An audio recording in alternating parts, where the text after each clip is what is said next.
Luka ditusuk orang pernah. Oh justru Bapak bergabung pengen ke Vinilon tuh bukan karena Vinilonnya, tapi karena Pak Sandy. Halo Sobat Vini, selamat datang di acara Vipod, Vinilon Podcast.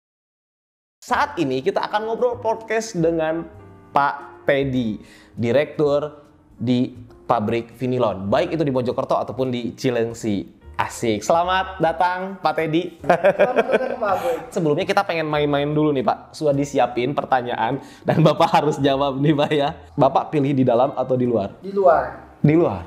Oke. Apa yang terpikir oleh pikiran Bapak di dalam dan di luar itu? Ya kalau di luar tuh secara global ya kayak itu kan kita lebih bisa melihat lebih hal luas. Banyak hal faktor lain yang kita bisa lihat. Kalau di dalam itu kan terkungkung itu aja. Yang kedua Pak, pilih pria atau wanita? Pria.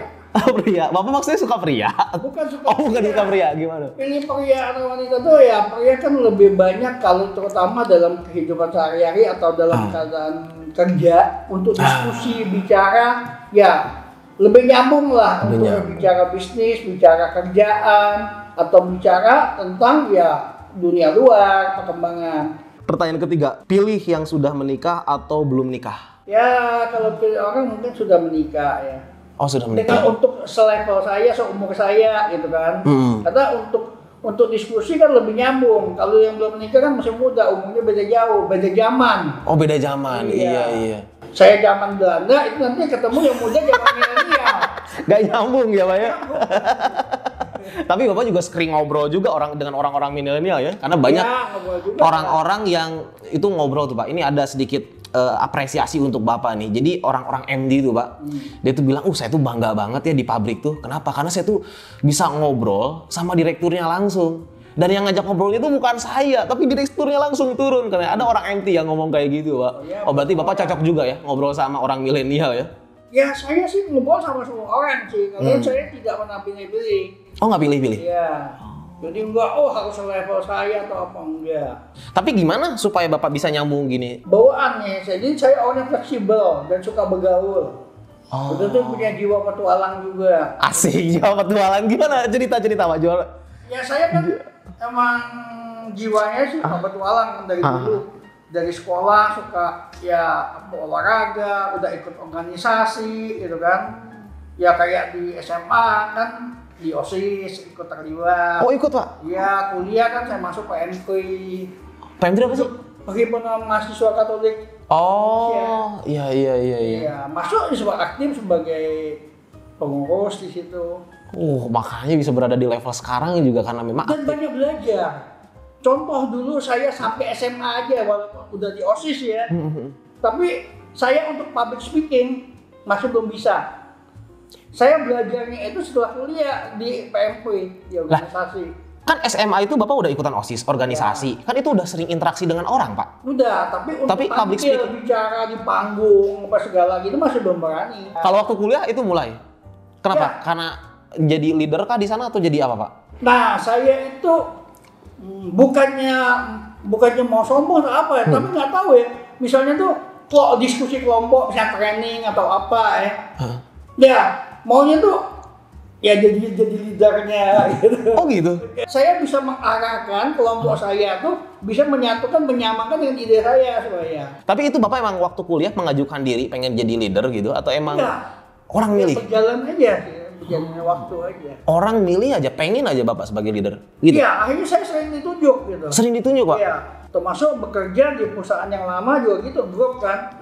Ya jadi saya ditunjuk sebagai bemper terdepan untuk ngadepin owner gitu kalau ada butuh kebijakan apapun. Iya. Tapi orang kenapa Pak milih Bapak? Emang ada kekuatan apa yang memang Bapak milikin, Pak? Saya dianggap apa ya?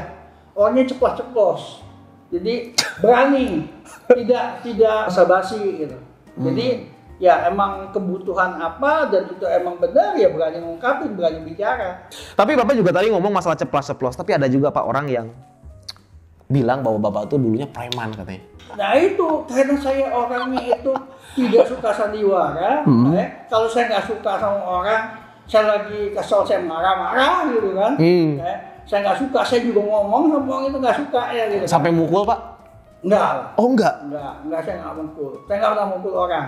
Nah, tapi dibilang preman loh Pak.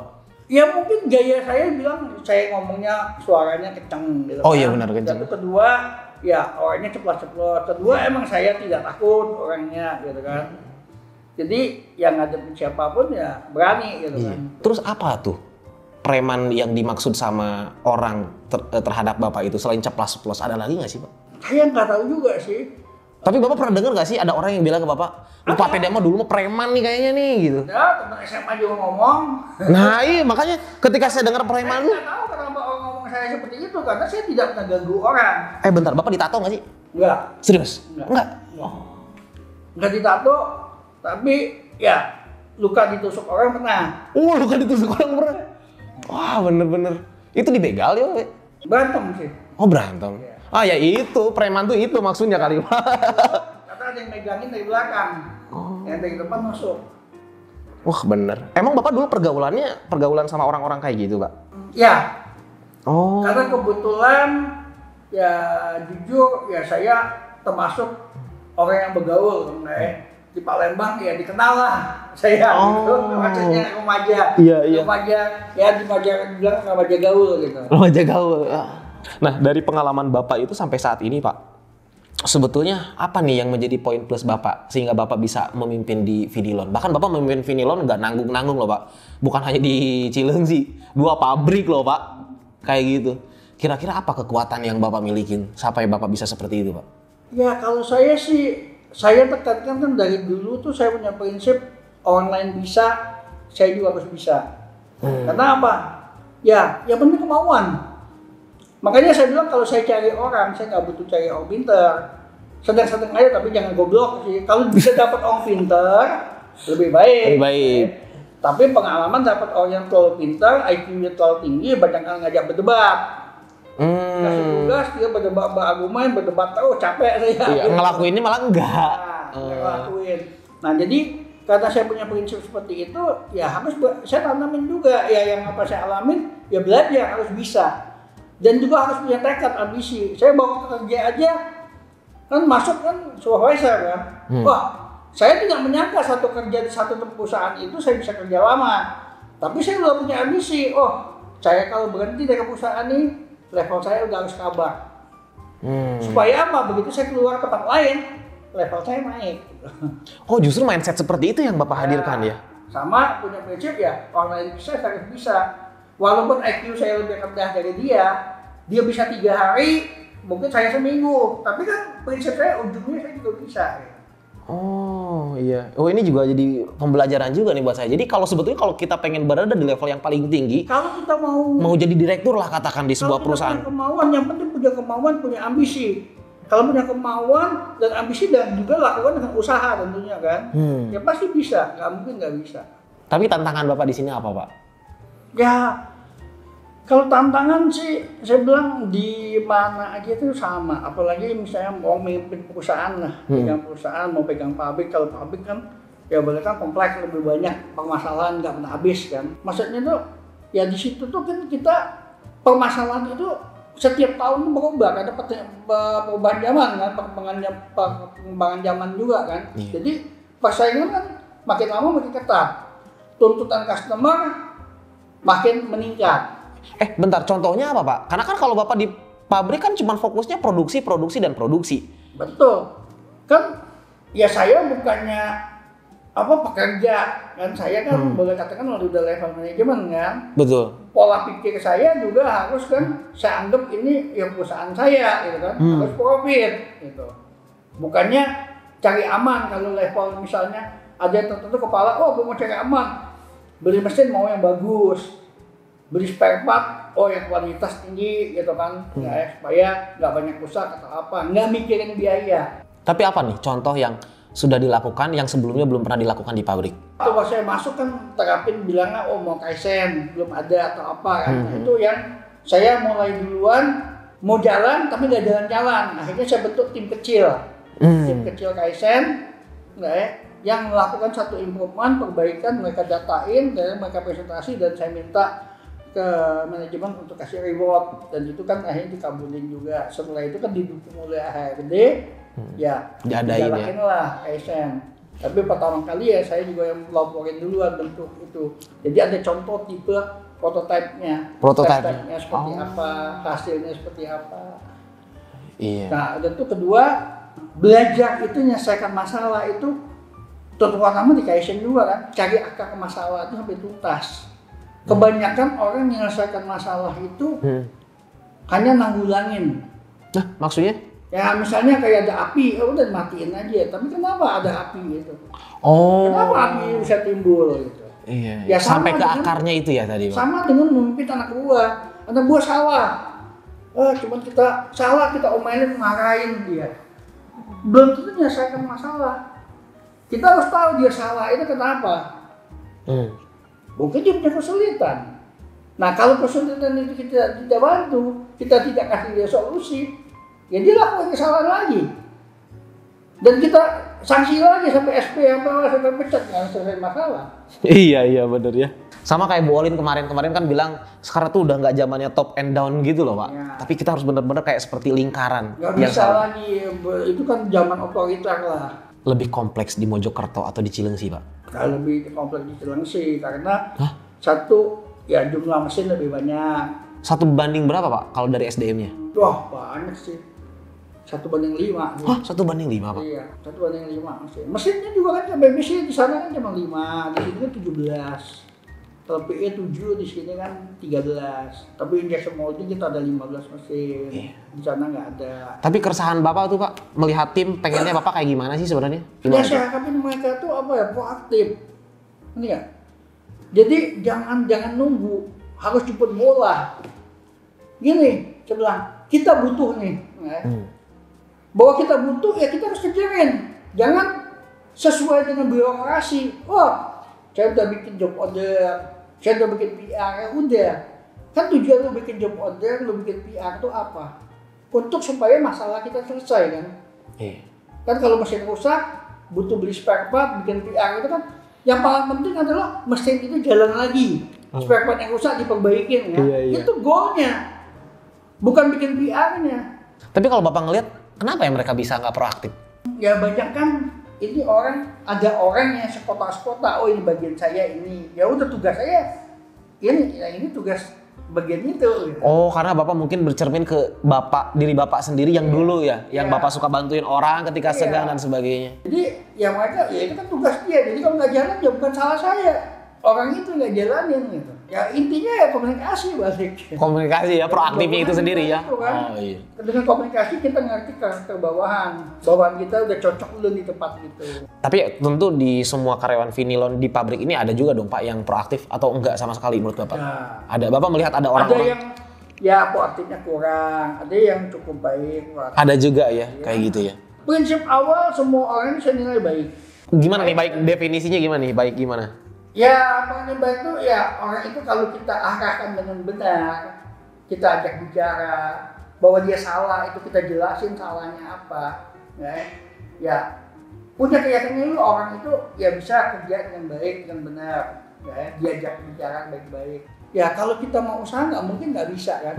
Jangan ulangi kesalahan terus kan, di mana-mana bilang kan yang namanya pengalaman itu kan ya itu paling bahagia buat kita kan. Kalau kita kerja dengan masa kerja berjalan terus, ya itu bukan pengalaman namanya. Kalau yang namanya pengalaman, kita satu ngadepin masalah, sekali, 2 kali, nextnya masalah itu gak akan terjadi lagi, kita udah tahu kan. Karena sudah pengalaman. Iya, itu yang selama ini saya suka tanamin ke, ya sampai ke manajernya atau ke abangnya. Tanamin untuk? Ya, ke mereka itu, supaya kalau ada masalah itu dicatat, apa penyebabnya. Dan bikin ya seperti kalau sekarang kita kan udah sistem manajemen mutu kan, bikin WI atau SOP-nya, nggak bikin standarnya, supaya apa? Semua orang tahu, semua orang kerjain yang sama, jadi tidak punya gaya masing-masing. Iya. Tapi kadang kita udah ada SOP, udah ada WI, tetap aja Pak. Nah itu balik lagi, WI atau SOP itu harus bukannya sekedar ada. Tapi dipahamin orang. Karena sekompleks apapun kalau memang benar-benar diawasin dan memang yang ahlinya itu melihat gitu ya. Kalau yang kelirunya di bagian ini kan bisa dibenerin langsung. Tidak semua atasan itu bawa lebih pintar daripada bawahan. Betul. Ya, tidak semua. Jadi makanya kita kalau komunikasi kan kita bisa dapat masukan. Ya. Dan ya tidak usah gengsi, belajar dari bawahan. Bapak pernah belajar dari bawahan, Pak? Oh saya nggak, dari dulu kerja banyak belajar dari bawahan. Oh. Ya. Yang nggak ngerti tanya, yang nggak usah gengsi. Yang nanya operator pun juga saya nanya. Oh iya Pak, serius? Iya. Sampai sempat nanya? Nanya. Iya. Dan kalau emang saya nggak minta salah, minta maaf ya saya minta maaf. Kadang orang merasa berharga sih Pak ketika diperlakukan seperti itu. Apalagi oleh level yang lebih tinggi. Ya kayak tadi lah, Ya. MT bilang bahwa aduh saya seneng Ya, banget. kita udah selesaikan perintah kita atau dia udah bisa ngatasin sesuatu yang baik, ya nggak ada salahnya juga mengucapkan terima kasih. Nah sekarang langsung aja nih Pak, akhir dari pertanyaan saya ke Pak Teddy nih.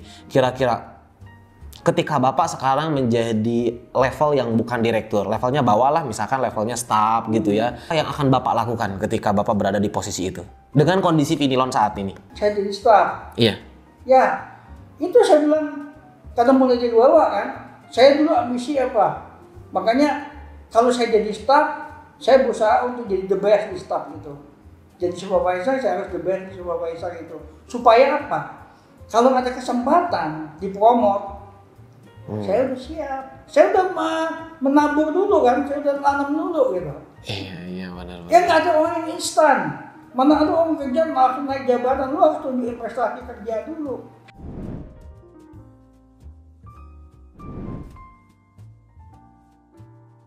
Nah, situ kan, ya saya maksudnya satu sisi serba salah sih. Jadi saya kasihan tuh dengan anak gua. Tapi saya punya bagian berhenti. Saya pikir berhenti itu nggak ada mau kerja lagi. Nggak ada pikir. Kalau saya berhenti tempat malam saya nggak mau kerja lagi. Ya bisnis lah. Jadi di tahun sini pun juga ketemu pasien itu 3 kali Pak. Di Senayan City. Oh gitu. Baru deal. Sampai yang ketiga deal itu, yang keempat dealnya kan, keempat dealnya itu sudah bicara gaji, fasilitas segala kan. Ketiganya itu janji sama ini Pak. Udah 2 kali kan, yang ketiga ya oke lah. Saya belum putusin, saya pengen lihat pabriknya dulu. Udah ketemuan sama Pak Sandy nungguin saya di Cibubur di McDonald hari Minggu pagi.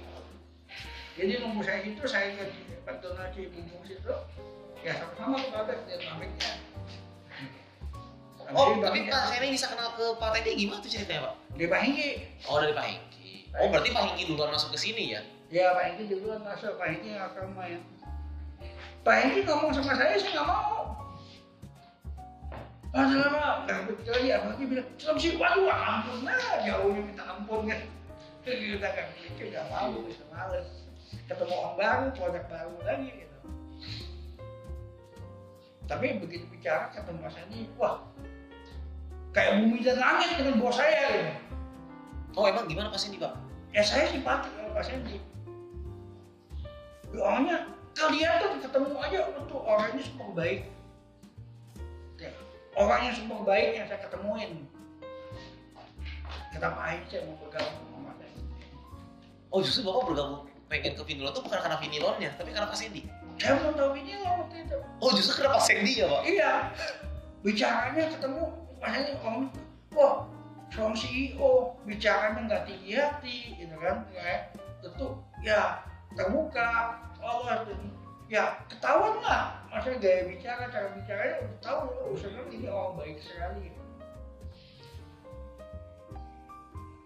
Ya di situ sih lebih memutusin saya Akhirnya tuh Pak ya? Iya. Pak Teddy, terima kasih banyak Pak Teddy sudah berkesempatan untuk bisa ngobrol-ngobrol nih. Pasti ini sangat menginspirasi bagi teman-teman kita semua, baik itu di Vinilon ataupun di luar Vinilon. Dadah dulu Pak ke kamera. Terima kasih.